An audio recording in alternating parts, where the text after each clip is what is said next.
रात के करीब 12 बजे अमित अपने कमरे में बैठा था। बाहर भारी बारिश हो रही थी।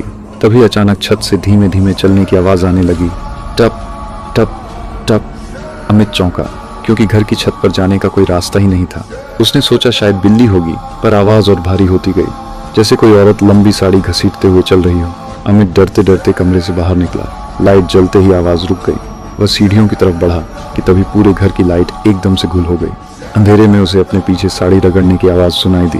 सर्रर सर्रर। अमित धीरे धीरे मुड़ा और देखा कि एक औरत उल्टी लटकी हुई थी। उसके ठीक ऊपर से छत को पकड़कर उसकी आंखें सीधे अमित पर थीं।